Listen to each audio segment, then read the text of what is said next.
What's up, y'all? Shook here, back with another video on the Holy Paladin, doing some 3v3 arena with Sorgal on his Elemental Shaman and Plum on his Demon Hunter.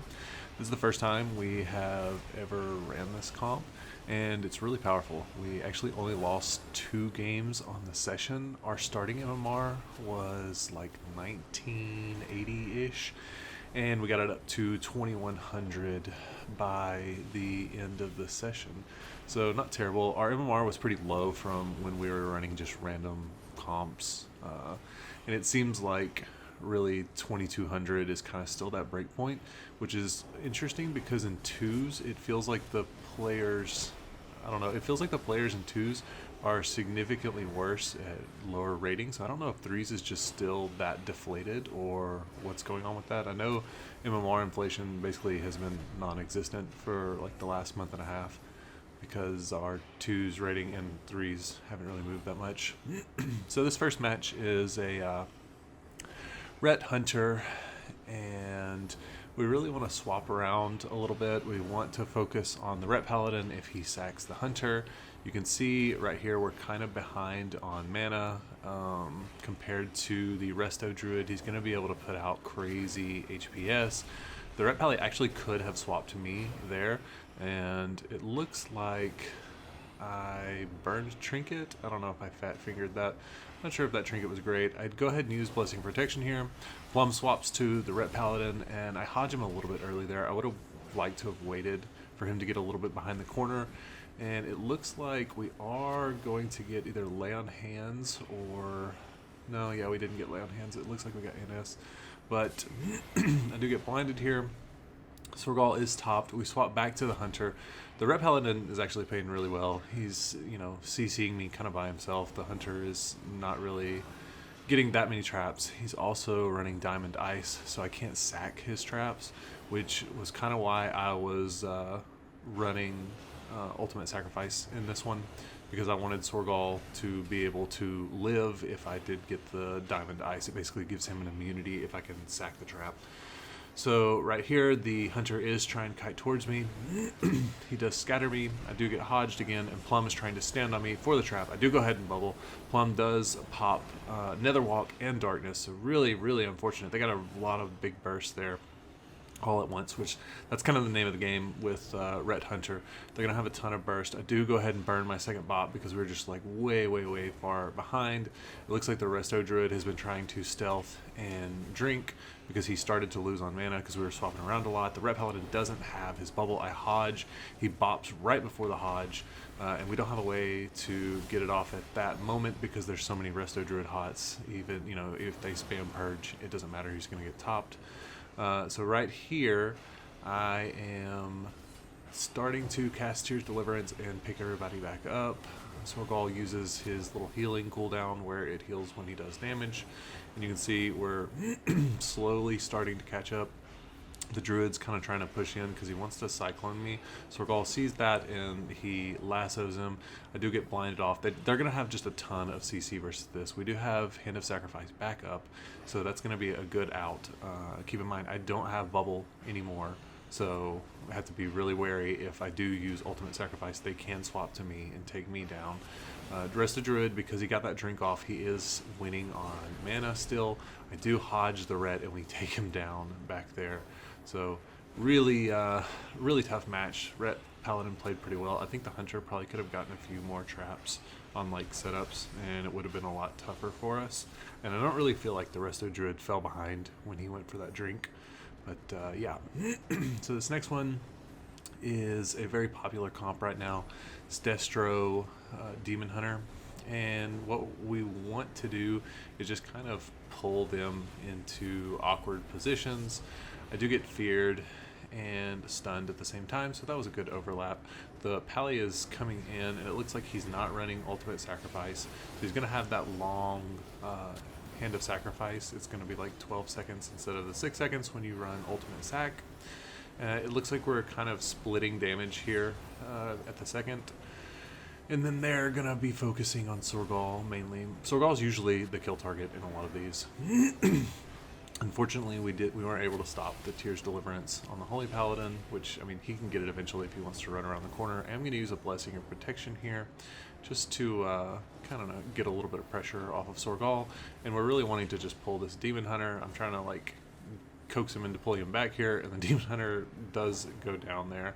So I don't know, kind of unfortunate. I don't know if they just didn't use all their cooldowns, but this one was much less intense than the Ret Hunter, and I think it was just a positioning thing. So the next match, I believe, is, yeah, it is the Warlock Warrior. This one was, I don't know, it felt like the damage was really, really intense in this one. I don't think this Paladin is running the Daybreak spell that gives you back mana, Divine Plea. And it really does show. We do kill the Observer there. That's like a top priority versus these comps. We cannot let Observer live because it will just shred Sorgal's health. So you'll see him take it down as soon as it's up every single time. He's going to be targeting it. This Pally's also running Searing Glare, which is okay versus our comp. You know, he's mainly just going to be hitting Plum with the Searing Glare.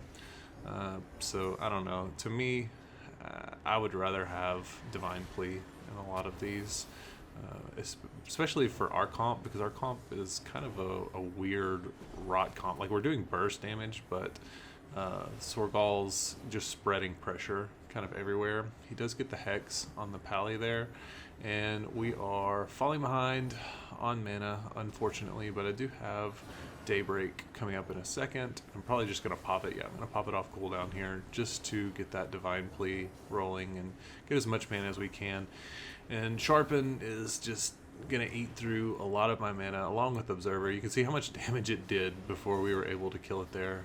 I don't have details turned on for these matches, but whenever I'm playing my Warlock, I noticed that in a lot of matches, especially if I'm playing against Caster, if they don't kill it, it's my top damage by like a mile. So, like I said, top priority on this one. Really, really bad positioning by me because I moved to Sorgal, and we're all grouped up in this Blade Storm too, so we're all going to be just getting chunked here. He does pop Avatar, so I am going to go ahead and trade Bubble with this because this is basically all their damage. They're going to get a lot of cooldowns from us right here, and it's going to put us way, way far behind, which is really, really unfortunate.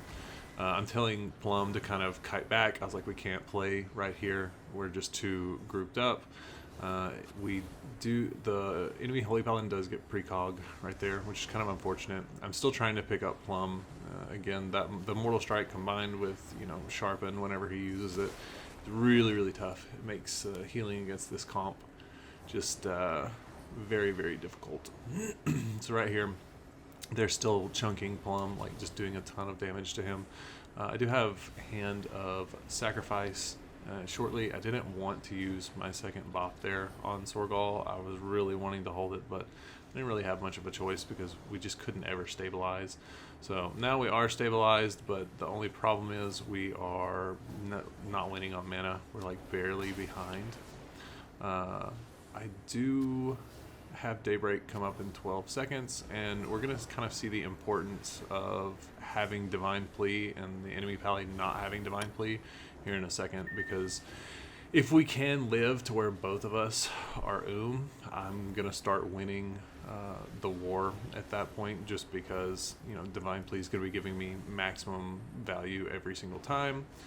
Sorgal is starting to get dangerously low. We get there, Blessing of Protection, and Plum is swapping to the Warlock. They want to CC me, so you can see me just kind of humping the pillar.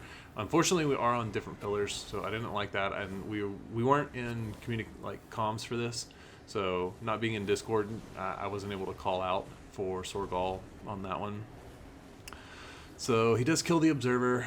This is they're pretty much their other go here, and I do get locked there. I should have been juking with where the Warlock was standing. I have Hand of Divinity back up. I am going to Trinket the Fear. Again, it does DR with the Warlock Sphere, and I don't know if Plum has Netherwalk.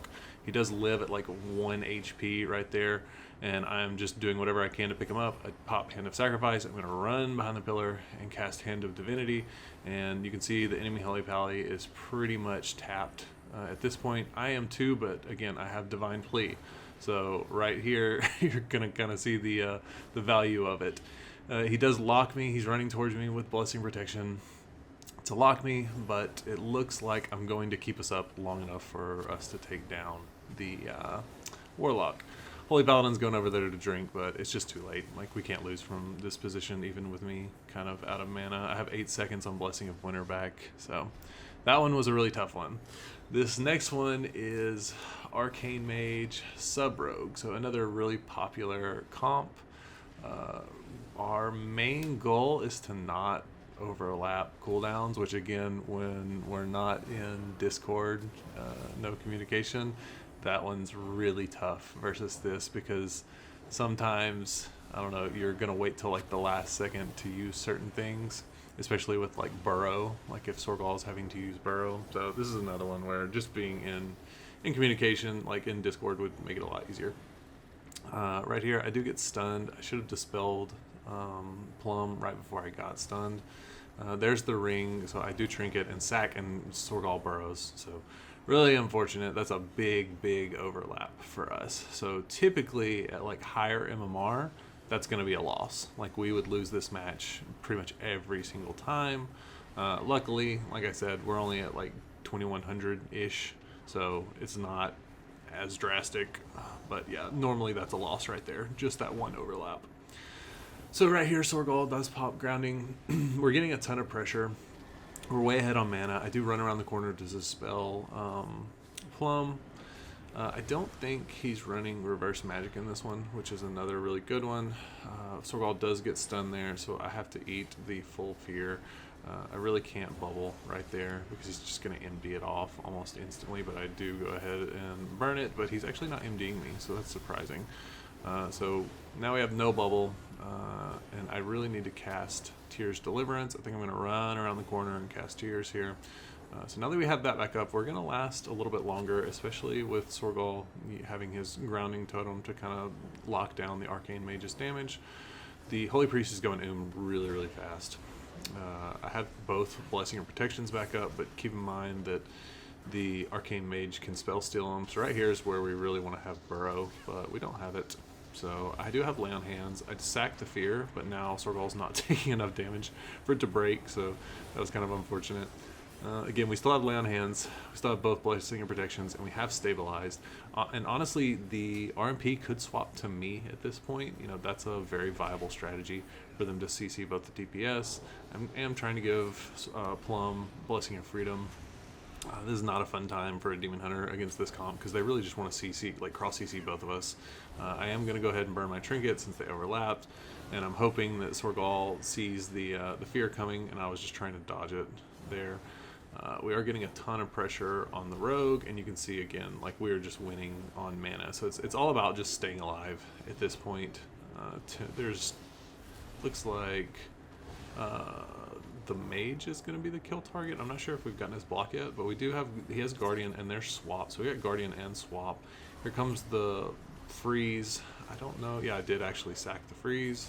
It looks like they're trying to do damage to me, but he feared over the top of it. I am walling right here, and I go ahead and use Blessing and Protection on myself. He's just trying to spell steal it off, so I'm just trying to get around the corner just to make sure I don't fall there. I'm going to go ahead and cast Tears Deliverance or Mastery, because we win right here. Like, we're at 13% damaging, but the Holy Priest is completely oomed. So as long as we don't let them drink, and you can see Sorgal is just pumping damage into this mage, and there's just nothing that the Holy Priest can do at this point. If he has Guardian form up, he can use it when he's at no mana and still cast all his spells. But I don't see, or I mean Angel form.